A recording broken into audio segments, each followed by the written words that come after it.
ดหลวงเด้อทุกคนเด้อวันนี้น้องมาตอนเช้าเด้อตอนนี้เวลา5 โมงเช้าเด้อทุกคนที่พามาเบิ่งว่าอยู่หันที่ขายยันเดและกะราคาเท่าใดอะนะที่พักเอียงอะนะราคาที่ไหนดีนะตลาดนี้เนี่ยน้องจะมักมาเพราะว่ามันจะเป็นตลาดแบบตลาดขายเครื่องดื่มนะแล้วว่ามันมาสวยประมาณ8 โมงไป9 โมงนะแล้ว9 โมงมีรถบดเลยนะกับคนจะพักกับคนจะมาแล้วเห็นน้ำมาตอนเช้าขายตลาดติดเ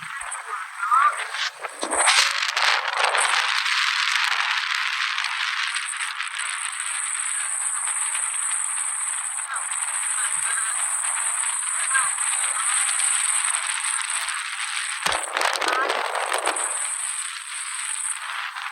มาแต่เช้าของกันหลายแล้วกากของมันจะถือกว่าตลาดทั่วไปเนาะทุกคนเพื่อจะเป็นค่ากากมันจะมาหับขายต่อเป็นพักเป็นซีนนะ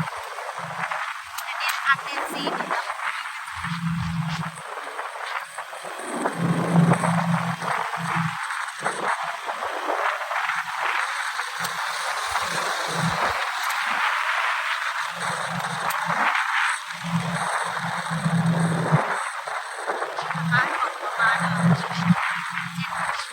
ขาย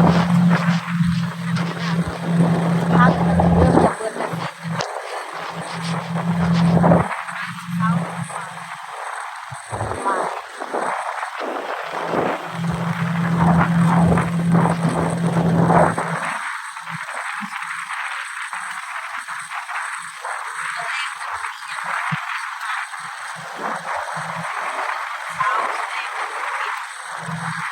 ณ4 โมง 3 โมงเริ่มอย่างนั้น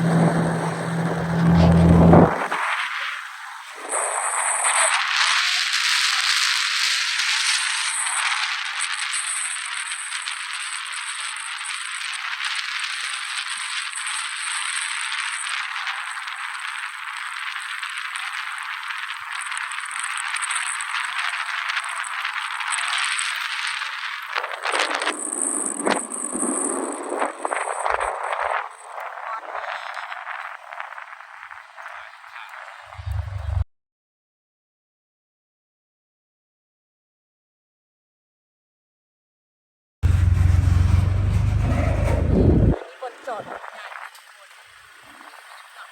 จะได้เดี๋ยวมันจะงาน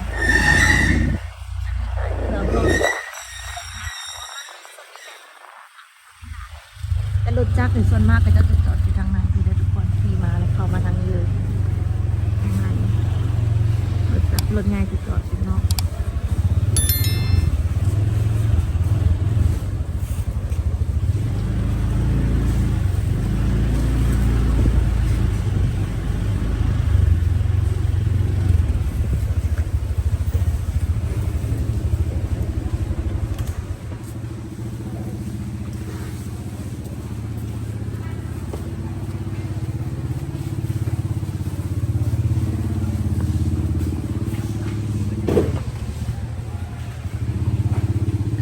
เข้าไปโซนนี้จะเป็นพวกซีนเข้าไปโซนนี้จะเป็นพวกพักพวกอย่างของทั่วไปอันนี้จะเป็นซีนพวกอาหารทะเลจะอยู่เบื้องนี้ ส่วนโซนนี้เข้าไปเป็นพวกหมักไหม้ผลไม้ไปเลย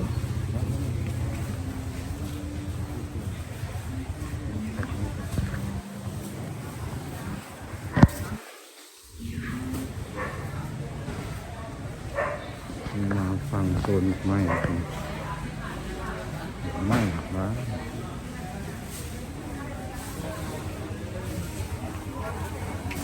มันอยู่กับเก่าไปเรื่อยๆนะมันมีการเปลี่ยนแปลงแล้วมันลำบาก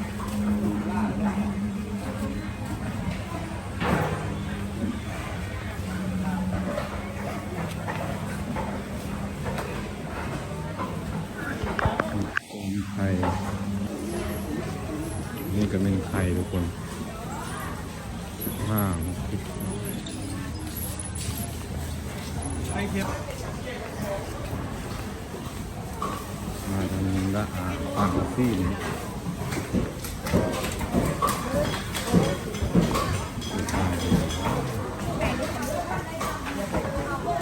ซี่ลง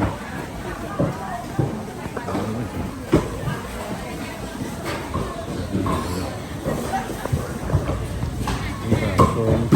โอซีนสดเป็ดไก่ทำมาแบบชื่อนั่นมันโซนขายหมูขายเนื้อวัวเนื้อหมู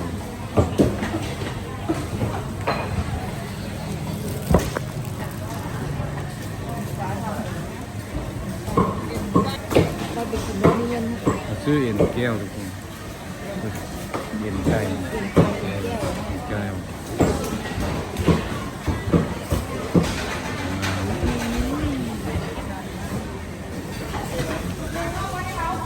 ป่าทุกคนนะ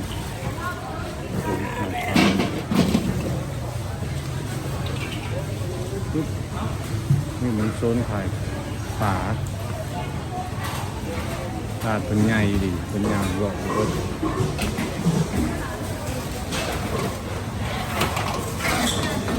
ไก่ก็มี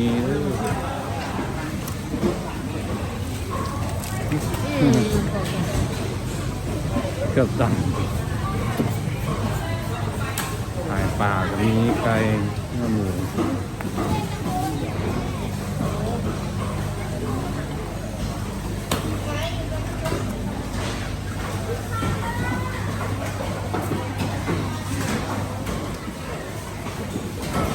โซน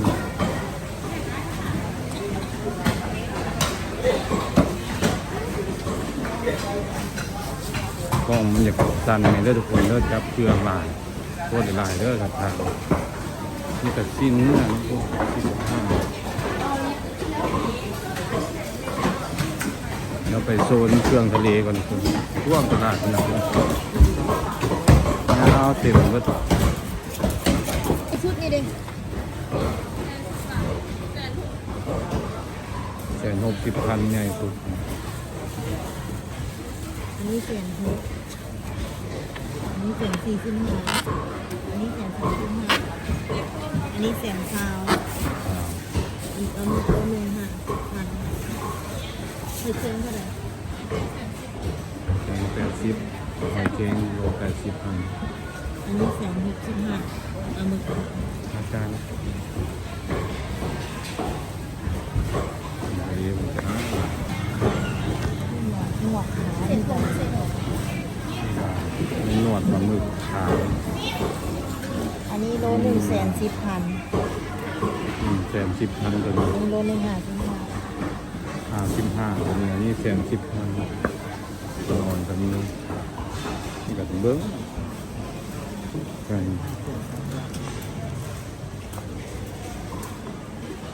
เป็ดไก่ลาดกับเป็ด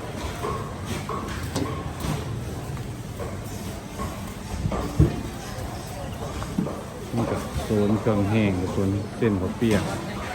เครื่องแห้งสะอิ่วกะปิเนี่ยอันนี้ข้าวพูดมีข้าวบดเป็นกะทิ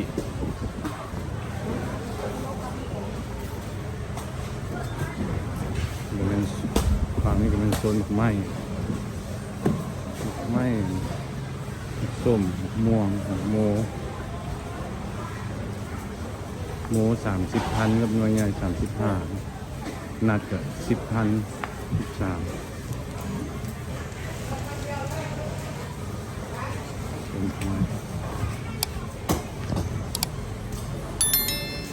โซนเครื่องแห้ง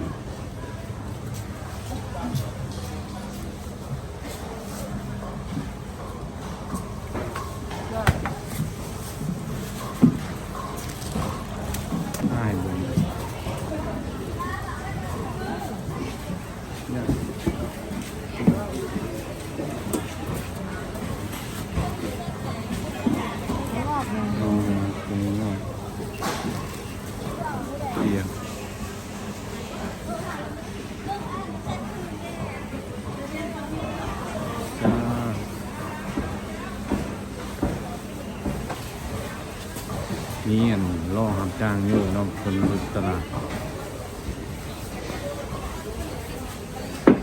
นี่เป็นโซนเครื่องแห้งเส้นข้าวเปียกเป็นเฟอร่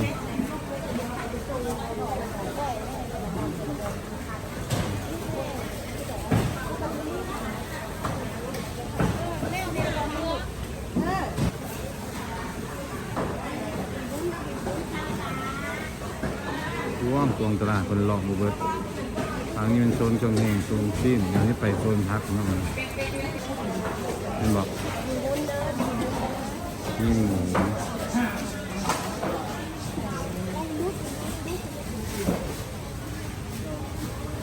ข้าวเหนียวโล200,000 2,900นี่มันอาหารเครื่องเวียดนามเนาะเครื่องเวียดนามอาหารขนมนี่เนาะ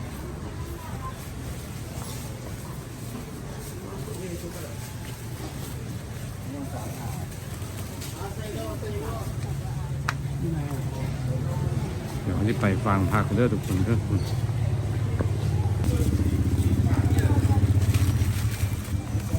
ฟังบุญจะมีทุกคนไปอาหารของกิน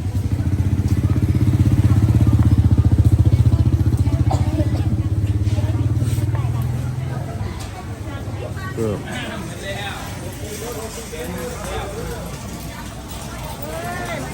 มาโซนพักแล้วทุกคนคือพัก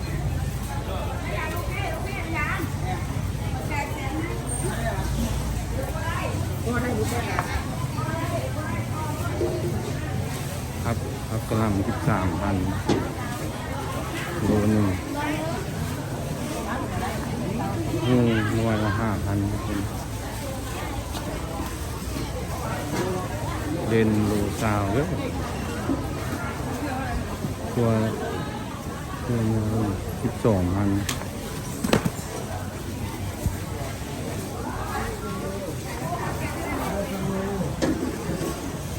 บนแล้วทุกคนถ้าถักกล้องมันอยากสั่นอยากต่ำเนี่ยยกเครื่องหาเครื่องถ่ายพร้อม10,000เลยนะหอมลาบ25โลน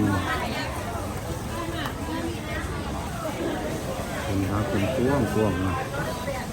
ความน้ำผมเลยไปเลยอันนี้โซนพักนึงเดี๋ยวไปฟังชื่อหอมลาบตัวนี้โลละ35,000คนเองอ่ะนี่45นี่ทุกคนพักเกือบเพลงซัมซีนแล้ว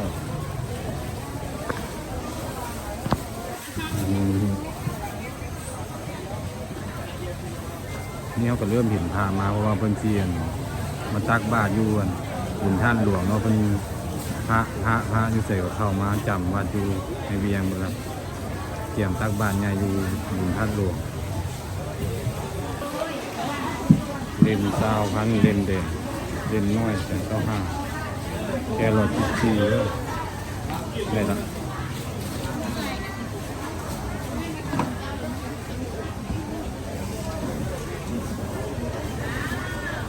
มัน13กับ20,000 14กันจิ๊บนั่นก็คือนี่ฟัง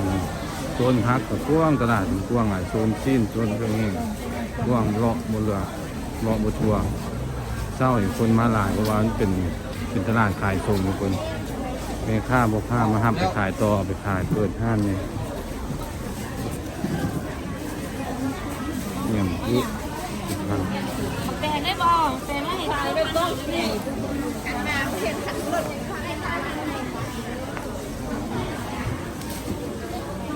เครื่องหมกไม่เครื่องปลาของเด็ก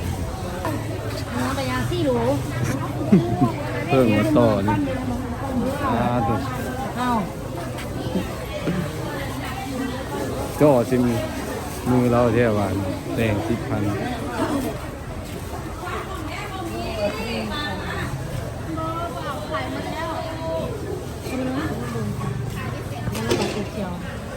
หมูเมี่ยงด่าปูนี่สิปูนี่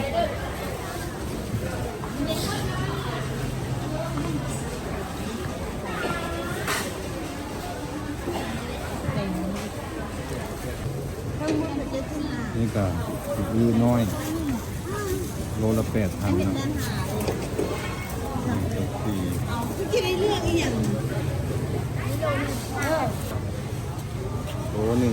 14,000เศษ2กับ10,000ตัดนาโล3เนี่ยกับมันทายบรรยากาศตอนเช้ามีค่าโมค่ากับทายราคาสินค้าตลาด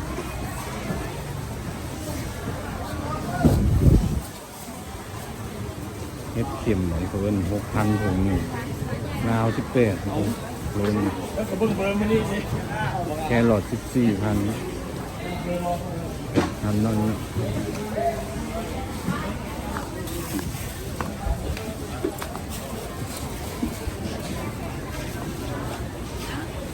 ใช่แล้ว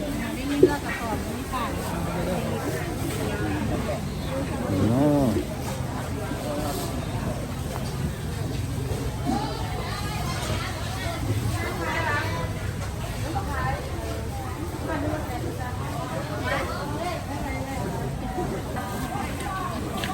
เห็ดงามเลยโล40พัน38เนี่ยคือทาง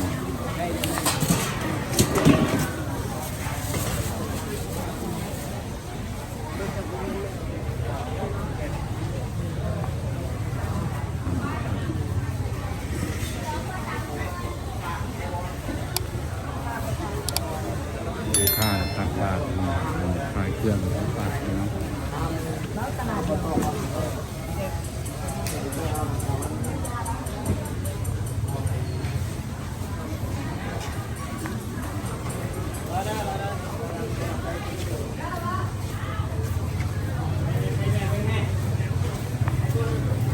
ไปเบิ่งฟังมันเนาะฟังครับพักขึ้น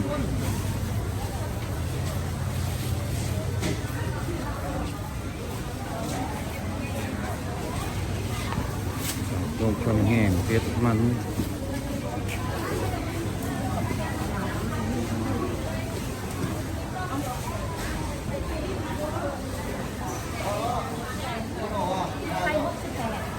ไทย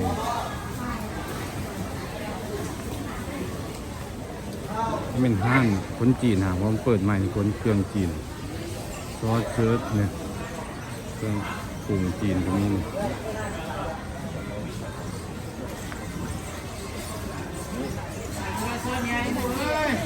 เด้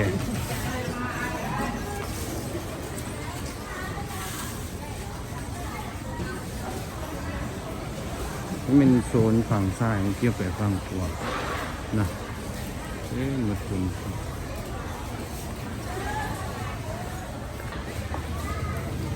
ฝั่งข้างหน้าคุณฝั่งข้างหน้ารุ่นขายอาหารเครื่องแห้งของกิน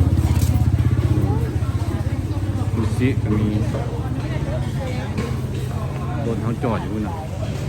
พูดเลยรถเขาจอดอยู่งามเหมือนกันนี่ครับปุ้นก็มีทอดลูกซีนมันควรที่นี่ใช่มันควร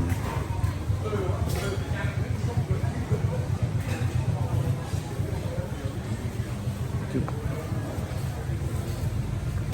เดี๋ยวก็กลับมาโซนซีนเมาเครื่องกันลืมหมดเครื่องฝากกันไว้หมู35มีหมูรสครับ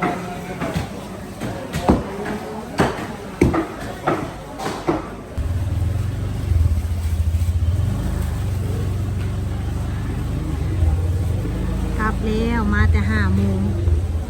พอดี6 โมงฝ่าย6 โมงครึ่ง แดดออกแล้ว เดดออกไปเศร้าเลย ตอนมาตลาด5 โมงมันหนาวจนสั่นบัดสวยมาหน่อยเดียวฮ้อนแท้ฮ้อนว่าหนาวแต่ตอนเศร้าสวยมาเลยจ้ะฮ้อนนี่ขายมันกว่าเลย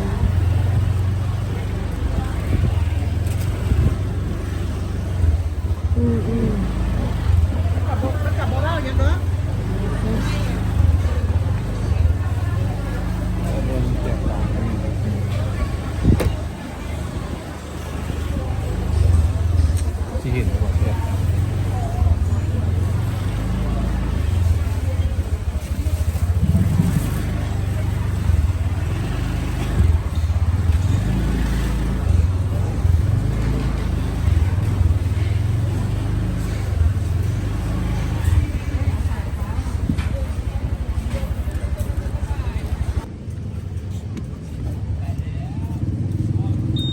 อันนี้ก็เป็น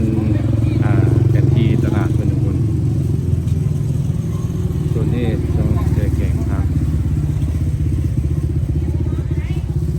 บนจัมโบ้อันนี้ก็เป็นหน้าตลาดตึงท่าหลวง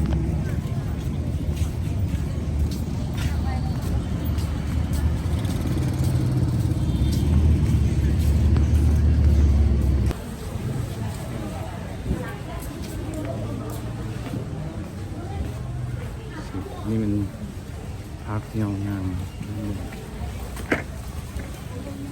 ออกไปเป็นมันเดินจอดรถใหญ่เนาะข้างหน้าเลยนะลงกินซุปส่วนข้างหน้าอันนั้นมันโรงโรงอาหารนั่นนะจอดรถเป็นพ่วงใหญ่